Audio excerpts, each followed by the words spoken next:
কিয়ামতের পূর্বে পৃথিবীর শেষ রমজান কেমন হবে, যে রমজানে পুরো জমিনকে কাঁপিয়ে দেওয়া হবে, আল্লাহু আকবার, আর চারিদিকে ভূমিকম্পের ছড়াছড়ি হবে, এবং যে রমজানে এমন এক ভয়াবহ চিৎকার শোনা যাবে যার কারণে মানুষের কলিজা ফেটে যাবে।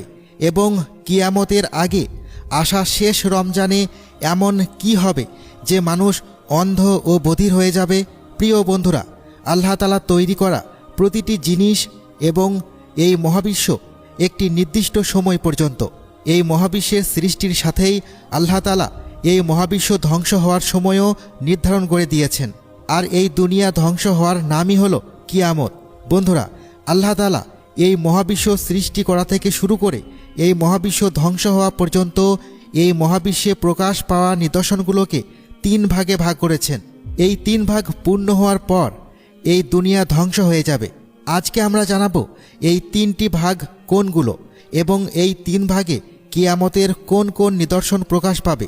আর আজ দুনিয়ার যে অংশে আমরা বাস করছি এটি দুনিয়ার কোন অংশ, এবং কিয়ামতের আগে আসা দুনিয়ার শেষ রমজান কোন অংশে আসবে, এই সমস্ত প্রশ্নের উত্তর আজকে আমরা কুরআন ও হাদিসের আলোকে জানাতে চলেছি। আল্লাহ তাআলা সূরা আর রহমানের মধ্যে ইরশাদ করেছেন যে, আর যা কিছু এই জমিনে আছে তা ধ্বংস হয়ে যাবে এবং বাকি থাকবে শুধু তোমার রবের সত্তা, যিনি মহিমান্বিত এবং দাতা। হজরত আদম আলাইহিসসালাম থেকে শুরু করে আমাদের শেষ নবী হজরত মুহাম্মদ সাল্লাল্লাহু আলাইহি ওয়াসাল্লাম পর্যন্ত প্রতিটি নবী কিয়ামত সম্পর্কে নিজ নিজ উম্মতকে বলেছেন এবং কিয়ামতের আগে প্রকাশ পাওয়া নিদর্শনগুলো সম্পর্কে সতর্ক করেছেন। আর এই দুনিয়া সৃষ্টি থেকে শুরু করে এই দুনিয়া শেষ হওয়া পর্যন্ত কিয়ামতের যে নিদর্শনগুলো প্রকাশ পাবে তা 3 ভাগে বিভক্ত। নাম্বার 1, আলামতে বাইদা। আলামতে বাইদা কিয়ামতের সেই নিদর্শনগুলোকে বলা হয়েছে যা আজ থেকে 1000 বছর আগে পূর্ণ হয়ে গেছে।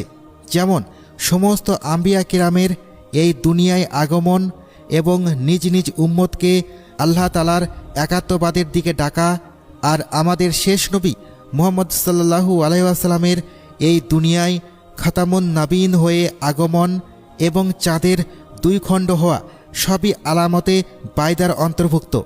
আর আমাদের শেষ নবী হজরত মুহাম্মদ সাল্লাল্লাহু আলাইহি ওয়াসাল্লাম পর্যন্ত আলামতে বাইদা সম্পূর্ণ হয়ে গেছে। নাম্বার 2, যার মধ্যে কিয়ামতের সেই নিদর্শনগুলো প্রকাশ পাবে যেগুলোকে আলামতে সুগরা বলা হয়। আলামতে সুগরা কিয়ামতের সেই নিদর্শন যা কিয়ামতের ছোট নিদর্শন হিসেবে পরিচিত। আর এগুলো প্রকাশের শুরু হুজুর সাল্লাল্লাহু আলাইহি ওয়াসাল্লামের সেই যুগ থেকেই হয়ে গেছে। আর এখন সেই সময় দূরে নয় যখন কিয়ামতের বড় নিদর্শনগুলো প্রকাশ পাবে এবং কিয়ামত কায়েম হয়ে যাবে। যেমন এই কথার দিকে ইশারা করে রাসূল সাল্লাল্লাহু আলাইহি ওয়াসাল্লাম নিজের হাদিসের মধ্যে ইরশাদ করেছেন। আনাস রাদিয়াল্লাহু তাআলা আনহু থেকে বর্ণিত, রাসূলুল্লাহ সাল্লাল্লাহু আলাইহি ওয়াসাল্লাম নিজের শাহাদাত আঙ্গুল এবং তার আশেপাশের আঙ্গুলকে একে অপরের সাথে মেলালেন এবং রাসূল সাল্লাল্লাহু আলাইহি ওয়াসাল্লাম ইরশাদ করলেন যে, আমাকে এবং কিয়ামতকে এই 2 আঙ্গুলের মতো পাঠানো হয়েছে। অর্থাৎ এই 2 আঙ্গুল একে অপরে যতটা কাছে, কিয়ামতও আমার পর ততটাই কাছে। আলামতে সুগরা কিয়ামতের সেই নিদর্শন যা আজকের যুগে সম্পূর্ণরূপে প্রকাশ পেয়ে গেছে। যেমন প্রিয় নবী সাল্লাল্লাহু আলাইহি ওয়াসাল্লাম ইরশাদ করেছেন যে, কিয়ামতের কাছাকাছি সময়ে এমন এক সময় আসবে যখন ব্যভিচার সাধারণ হয়ে যাবে এবং হত্যা এবং ধ্বংসলীলা ছড়িয়ে যাবে, আর সুদের কারবার ব্যাপক হবে।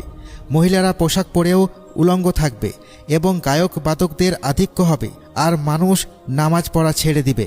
মিথ্যাবাদী মানুষকে সত্যবাদী এবং সত্যবাদী মানুষকে মিথ্যাবাদী মনে করা হবে। মানুষ দিন বিক্রি করে দুনিয়া জমা করবে। মহিলারা পুরুষদের সাদৃশ্য গ্রহণ করবে এবং পুরুষেরা মহিলাদের সাদৃশ্য গ্রহণ করবে। এগুলো সেই সমস্ত নিদর্শন যা আজকের এই যুগে পুরোপুরি পূর্ণ হয়ে গেছে। আর এখন সেই সময় খুব কাছে যখন কিয়ামতের বড় নিদর্শনগুলোর প্রকাশ ঘটবে, যেগুলোকে আলামতে কুবরা বলা হয়। আজ যে যুগে আমরা বাস করছি এটি দুনিয়ার সেই 3য় অংশ, যার পর কিয়ামত কায়েম হয়ে যাবে এবং দুনিয়ার এই অংশেই কিয়ামতের বড় বড় নিদর্শনগুলোর প্রকাশ হবে, যেমন হজরত ইমাম মাহাদি আলাইহিসসালামের এই দুনিয়ায় আগমন, হজরত ঈসা আলাইহিসসালামের আবির্ভাব, দাজ্জালের আত্মপ্রকাশ, ইয়াজুজ মাজুজ জাতির আগমন এবং পশ্চিম দিক থেকে সূর্য উদিত হওয়া ইত্যাদি। কিয়ামতের এই বড় নিদর্শনগুলোর মধ্যে কিয়ামতের নিকটবর্তী সময়ে আসা দুনিয়ার শেষ রমজানও রয়েছে, যার সম্পর্কে রাসূল সাল্লাল্লাহু আলাইহি ওয়াসাল্লাম নিজের উম্মতকে পূর্ণরূপে সতর্ক করেছেন। রাসূল সাল্লাল্লাহু আলাইহি ওয়াসাল্লাম ইরশাদ করেছেন যে কিয়ামত ততক্ষণ পর্যন্ত কায়েম হবে না যতক্ষণ না সময়গুলো পরস্পরের কাছাকাছি চলে আসবে, অর্থাৎ বছর 1 মাসের সমান হয়ে যাবে এবং 1 মাস 1 সপ্তাহের সমান মনে হবে, আর 1 সপ্তাহ 1 দিনের সমান মনে হবে এবং 1 দিন 1 ঘন্টার সময়, আর 1 ঘন্টা একটি স্ফুলিঙ্গের মতো হবে যা জ্বলে তৎক্ষণাৎ ছাই হয়ে যায়। অর্থাৎ কিয়ামতের আগে সময় এত দ্রুত গতিতে পার হবে যে কেউ কারো কোনো খবর পাবে না। রাসূল সাল্লাল্লাহু আলাইহি ওয়াসাল্লাম দুনিয়ার শেষ রমজান সম্পর্কে বলতে গিয়ে ইরশাদ করেছেন যে সেই রমজান দুনিয়ার শেষ রমজান হবে, যে রমজানে ভয়ঙ্কর শব্দ শোনা যাবে। এই শব্দ এত ভয়ঙ্কর ও জোরালো হবে যে এটি শোনার পর দুনিয়ার প্রতিটি মাখলুক থমকে যাবে এবং মানুষ এই আওয়াজের সন্ধানে পড়ে যাবে যে এটি কেমন আওয়াজ ছিল আর কোথা থেকে এসেছিল, কিন্তু কোনো মানুষই এই আওয়াজের সন্ধান পাবে না। রাসূল সাল্লাল্লাহু আলাইহি ওয়াসাল্লাম ইরশাদ করেছেন যে যে রমজানে এই ভয়ানক আওয়াজ শোনা যাবে তারপর 1 বছরের খাবার নিজের ঘরে জমা করে নিও, কারণ এরপর এই দুনিয়া থেকে রিজিক তুলে নেওয়া হবে।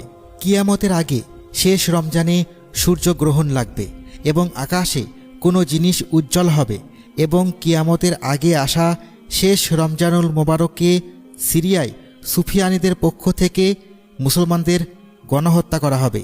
প্রিয় বন্ধুরা, যখন রাসূল সাল্লাল্লাহু আলাইহি ওয়াসাল্লাম ইরশাদ করলেন যে দুনিয়ার শেষ রমজানে একটি জোরালো চিৎকার শোনা যাবে, তখন সাহাবা কেরাম আর্জ করলেন, ইয়া রাসূলুল্লাহ সাল্লাল্লাহু আলাইহি ওয়াসাল্লাম, এই চিৎকার রমজানের প্রথম অংশে শোনা যাবে নাকি রমজানের মধ্যভাগে নাকি রমজানের শেষ ভাগে শোনা যাবে?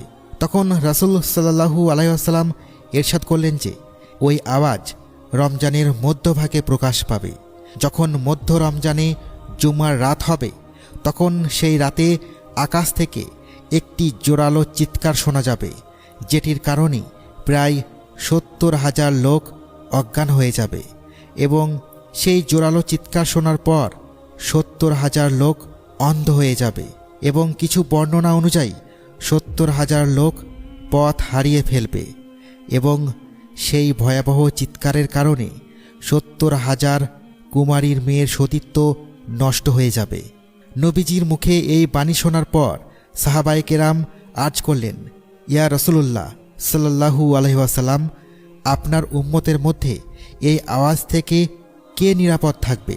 তখন রাসূল সাল্লাল্লাহু আলাইহি ওয়াসাল্লাম ইরশাদ করলেন, যে ব্যক্তি ওই সময় নিজের ঘরে থাকবে এবং আল্লাহ তাআলার সামনে সেজদা করবে এবং আল্লাহ তাআলার দরবারে কেঁদে কেঁদে দোয়া করবে এবং জোরে জোরে তাকবীর বলবে, সেই নিরাপদ থাকবে। রাসূল সাল্লাল্লাহু আলাইহি ওয়াসাল্লাম ইরশাদ করেছেন, এই আওয়াজের পর আরও একটি আওয়াজ প্রকাশ পাবে। প্রথম আওয়াজটি হজরত জিব্রাইল আলাইহিসসালামের আওয়াজ হবে এবং দ্বিতীয় আওয়াজটি শয়তানের আওয়াজ হবে। হজরত আবদুল্লাহ বিন মাসউদ রাদিয়াল্লাহু তাআলা আনহু থেকে বর্ণিত যে রাসূল সাল্লাল্লাহু আলাইহি ওয়াসাল্লাম ইরশাদ করেছেন, রমজানে চিৎকার শোনা যাবে এবং শাওয়ালুল মোকাররামে শোরগোল হবে এবং জিলকদ মাসে উপজাতীয় বিদ্রোহ হবে আর জিলহজ মাসে রক্তপাত হবে। তখন আমরা জিজ্ঞাসা করলাম, ইয়া রাসূলুল্লাহ সাল্লাল্লাহু আলাইহি ওয়াসাল্লাম, এই চিৎকার কেমন হবে? তখন হুজুর সাল্লাল্লাহু আলাইহি ওয়াসাল্লাম ইরশাদ করলেন যে 15ই রমজানুল মোবারক রাতে একটি জোরালো বিস্ফোরণ হবে যা ঘুমন্ত ব্যক্তিকে জাগিয়ে দেবে এবং দাঁড়িয়ে থাকা ব্যক্তিকে বসিয়ে দেবে এবং সম্ভ্রান্ত ঘরের মেয়েরা ঘর থেকে বেরিয়ে আসবে। আর সেই বছর ভূমিকম্পের আধিক্য হবে। যখন তোমরা জুমার দিন ফজরের নামাজ পড়ে নেবে তখন নিজ নিজ ঘরে প্রবেশ করে জানালা দরজা বন্ধ করে দেবে এবং নিজের চাদর মুড়ি দিয়ে দেবে, নিজের কান বন্ধ করে দিবে। আর যখন তোমরা চিৎকার অনুভব করবে তখন সেই সময় আল্লাহ তাআলার দরবারে সেজদায় লুটিয়ে পড়বে, আল্লাহ তাআলার দরবারে দোয়া করবে ও তাকবীর বলবে। যে এমনটি করবে সে মুক্তি পাবে, আর যে এমনটি করবে না সে ধ্বংস হয়ে যাবে।